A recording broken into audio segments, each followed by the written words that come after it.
I got with a group and we created the Glenn County Behavioral Health Advocates Group and recently hosted the very first Behavioral Health Summit in Glenn County.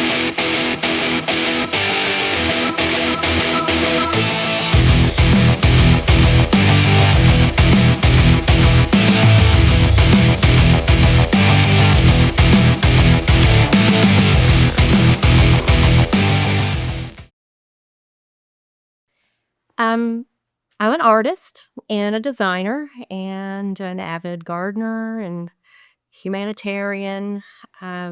Just try to stay busy all the time. And I have a home that I've named Sparrowhawk and welcome people in to promote health and healing and creativity. And I like to get involved with the art scene as much as I can because that lets me be around creative people who are my favorite people. It's great to have you guys here. I love it because you've been so interesting so far as we've talked beforehand, before this. You know, people need to understand it's not a photograph. It's a rendition. And I'm not a photographic artist, but I like the feeling of when it's finished to be a mix between impressionist and a paint by number. I guess that's my style. When I was 6 or 7 years old, Mama came to check us out of school because we were moving again. I didn't know. And I was away in the library. They couldn't find me.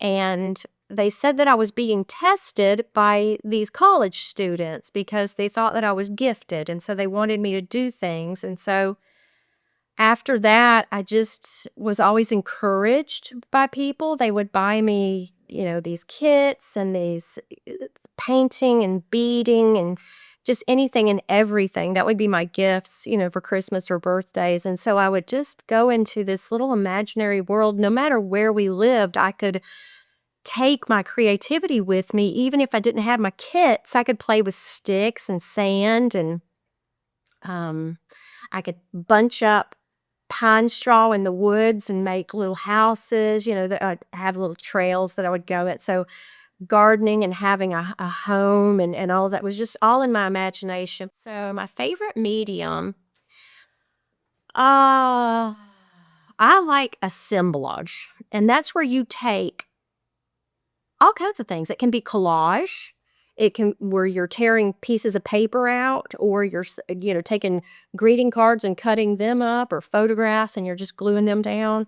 But I like to take found objects. Sometimes I believe that my greatest resource, scariest resource too, is to go to the Walmart parking lot and look at what's on that parking lot and what you're finding. You would not believe the things that people just throw out of their car or drop. I mean, it is a plethora of just wonderful things you could throw into an assemblage. I can pull the paint out and things, but I know I'm getting to the point. It's kind of like my hair. In the 80s, we used to use, so much hairspray. Wait. For that. Oh, yeah. Here we go. That's the good stuff. The hair would be so big. But if you overworked it and it started becoming where you could see the hairspray, not see the hair being held in a strange fashion on its own, but it was actually caking up and becoming like you have icing on your hair, then you had to wash it out, comb out all that hairspray. I was putting gel in and hairspray, teasing it. That hair was so big and wonderful. Okay, art is my passion, but mental health advocacy is my mission.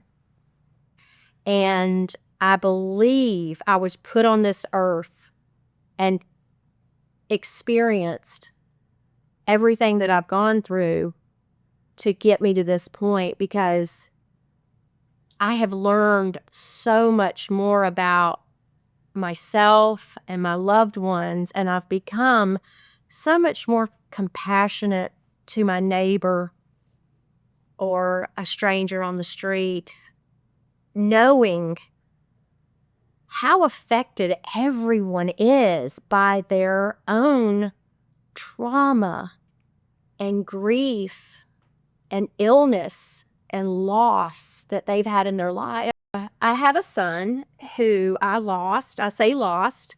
Um, he's not the child that I had.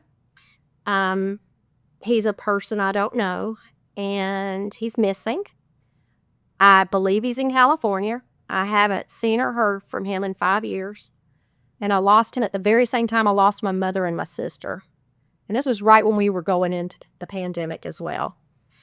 More than half of my life, I have been trying to find answers because of him.